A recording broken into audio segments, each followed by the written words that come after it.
Sebagai seorang pelajar, kita kena mempunyai skill untuk mengurus masa kita dengan baik untuk elak-elak masalah seperti ini.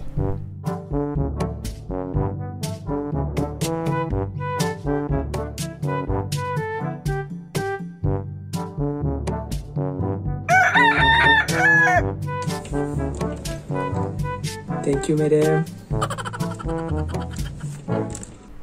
Atau macam ni. Bismillahirrahmanirrahim. Wal 'asr innal insana lafi khusr illa alladhina amanu wa 'amilus salihati wa tawasaw bil haqqi wa tawasaw bis sabr.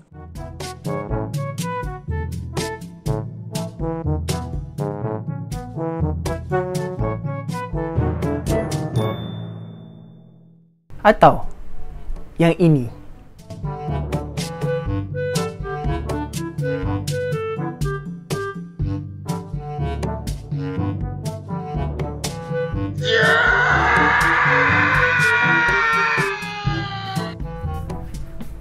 Jadi semua ni ada penyelesaiannya. Hari ni saya akan kongsikan satu teknik untuk mengurus masa, iaitu yang dipanggil teknik 4 kuadran.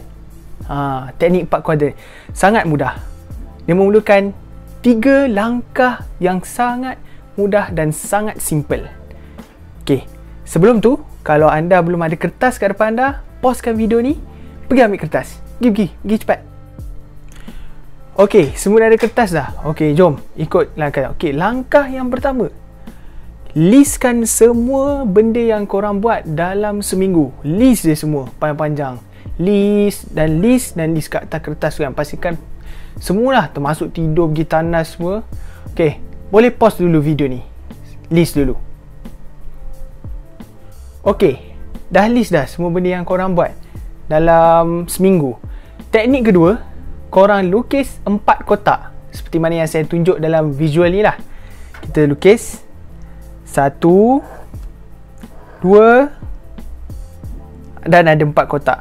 1, 2, 3, 4. Okey, dekat atas, maksudnya dekat bahagian atas kotak ni kan ada belah 2.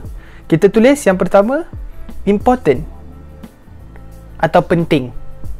Yang kedua, kita tulis not important atau tidak penting. Lepas tu tak kisahlah kat belah kiri atau belah kanan kotak tu, kita tulis untuk yang bahagian yang pertama yang atas, kita tulis urgent atau keperluan yang mendesak lah. Yang kedua, not urgent. Jadi kita akan ada 4 petak kan, 4 kuadran. 4 kuadran. So kuadran yang pertama adalah urgent and important. Kuadran yang kedua adalah urgent but not important. Kuadran yang ketiga adalah not urgent but important. Kuadran yang keempat adalah not important and not urgent. Okey, dapat tak? Okey, pastikan korang kenal dulu mana kotak-kotaknya.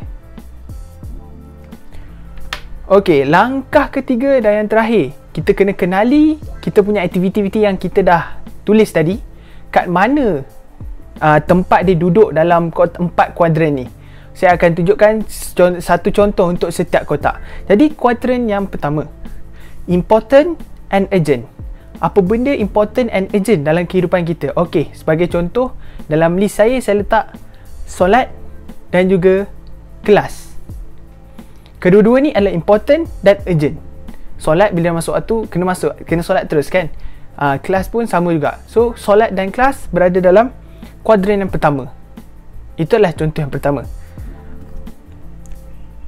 Untuk kuadran yang kedua, iaitu urgent but not important.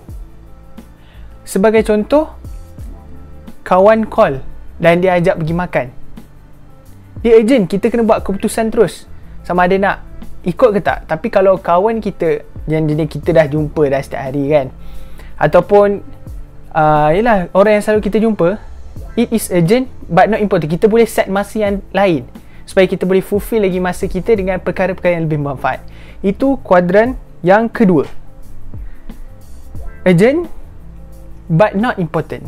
Kuadran yang ketiga adalah important but not urgent. Apa yang ada dalam kuadran ketiga ni pula? Iaitu perkara-perkara yang penting, important but not urgent.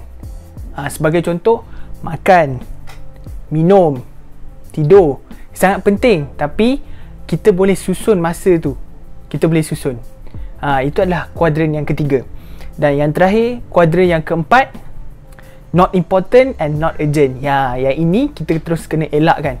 Tak payah buat. Kalau tak payah buat lah, tak payah buat. Sebab sebenarnya apa yang ada dalam ni adalah, contohnya adalah game. Game, movie, drama, tu semua duduk dalam kuadran keempat. Dan bila kita ketepikan semua benda ni, jadi masa tu kita akan sedar banyak sebenarnya masa kita dalam seharian.